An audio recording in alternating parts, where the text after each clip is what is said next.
আসসালামু আলাইকুম। 5 আগস্ট থেকে শুরু করে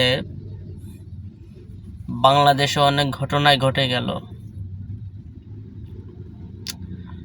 প্রধান উপদেষ্টা জুলাই ঘোষণাপত্র পাঠ করলেন। এই জুলাই ঘোষণাপত্র সম্পূর্ণ একটা ব্যর্থ ঘোষণাপত্র, অপূর্ণ ঘোষণাপত্র। এই ঘোষণাপত্র কি আছে আসলেও পাবলিক ভালো করে বোঝেই না এখন পর্যন্ত। এই ঘোষণাপত্র মনে হচ্ছে যে ঠেক্কা দিছে, মানে এমনি দিতই না, ছাত্রদের চাপে এই ঘোষণাপত্রটা দিছে। এই ঘোষণাপত্রে বাংলাদেশের 72 থেকে শুরু করে প্রেক্ষাপটগুলা অনেক মিস করে গেছে, এবং আরও মিস করছে যে শেখ হাসিনার আমলে যত দুর্নীতি, ঘুষ, গুম, খুন বেশিরভাগই অবজ্ঞা করা হয়েছে। শাপলা চত্বর, বিডিআর হত্যাকাণ্ড,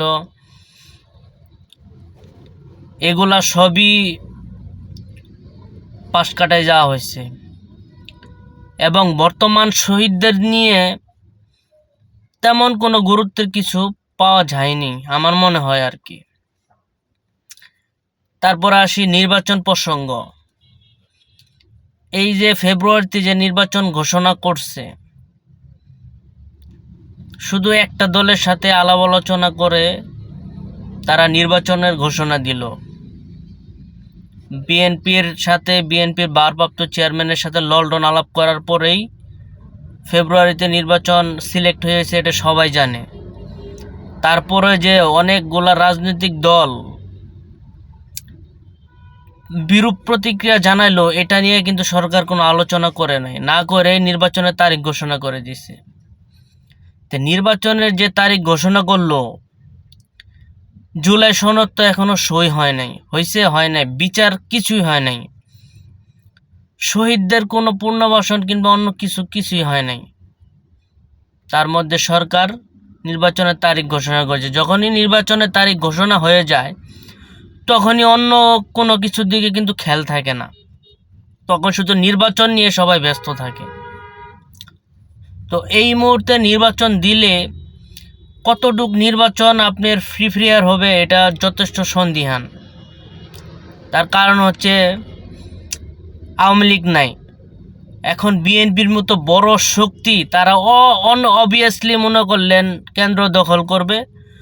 বুট মনে করলেন আপনার কেন্দ্র দখল তো যদি নাও করে, বুট এখন তারা কেমনে নিতে হবে তারা এটা জানে। বাংলাদেশের প্রেক্ষাপট দেখেন, একটা থানাও ঘেরাও করে ফেলে বিএনপির লোকেরা। তে নির্বাচনে কেন্দ্র যে তারা দখল করবে না এমন কোনো গ্যারান্টি দিতে পারবে?